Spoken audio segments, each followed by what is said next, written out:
Hello प्यारे दोस्तों, कैसे हो। आज की कहानी है एक लालची कुत्ते और एक हड्डी की। बहुत समय पहले की बात है। एक हरा भरा सुंदर जंगल था। ऊंचे ऊंचे पेड़, ठंडी हवा और बीच से बहती एक साफ सी नदी। इसी जंगल के किनारे एक छोटा सा गांव था, जहां इंसान और जानवर दोनों शांति से रहते थे। इस जंगल में रहता था एक भूरा रंग का कुत्ता। नाम था उसका शेरू।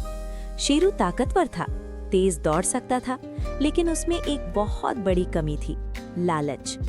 एक दिन शेरू जंगल में घूम रहा था, तभी उसकी नाक में स्वादिष्ट हड्डी की खुशबू आई। अरे ये खुशबू तो किसी हड्डी की लग रही है, लेकिन कहीं दिखाई क्यों नहीं दे रही है? कहाँ से आ रही है ये खुशबू? वो इधर उधर देखने लगा। थोड़ी दूर पर एक पेड़ के नीचे एक बड़ी सफेद और ताजी हड्डी पड़ी थी।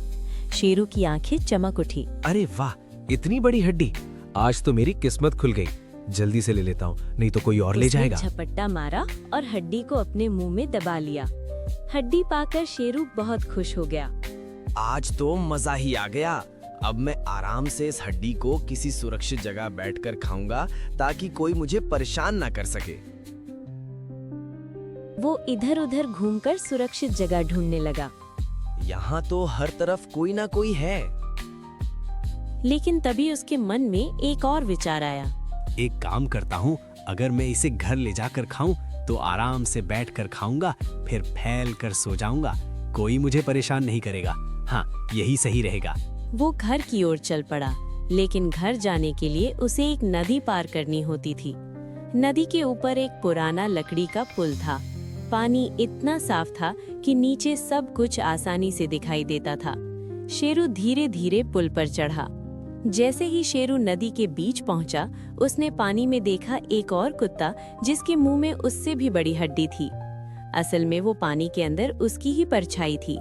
शेरू की आंखें फैल गईं, उसका दिल तेज तेज धड़कने लगा। अरे ये दूसरा कुत्ता कौन है? और इसकी हड्डी तो मेरी हड्डी से भी बड़ी लग रही है। अगर मैं इस कुत्ते से हड्डी छीन लूं तो मेरे पास 2 हड्डियां हो जाएंगी। फिर तो मौज ही मौज है। 2 दिन का जुगाड़ हो जाएगा। आराम से सोए सोए बिताऊंगा 2 दिन। ऐसा सोचकर शेरू जोर से भौंका। जैसे ही उसने मुंह खोला, उसके मुंह की हड्डी नदी में गिर गई। हड्डी तेज पानी के साथ बहती चली गई। शेरू हैरान रह गया। अरे ये क्या?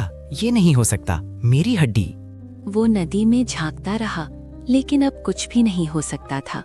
शेरू का सिर झुक गया, उसकी आंखों में आंसू थे। काश मैं लालच न करता, जो मेरे पास था उसी में खुश रहता। अब शेरू ना भूखा था ना खुश, बस पछतावे से भरा हुआ। धीरे धीरे वो जंगल की ओर लौट गया। शाम ढल रही थी, सूरज डूब रहा था। शेरू एक पेड़ के नीचे बैठा और सोचने लगा। आज मैंने सीखा, लालच बुरी बला है। जो हमारे पास है, अगर उसी में संतोष ना हो तो जो है वो भी हाथ से निकल जाता है।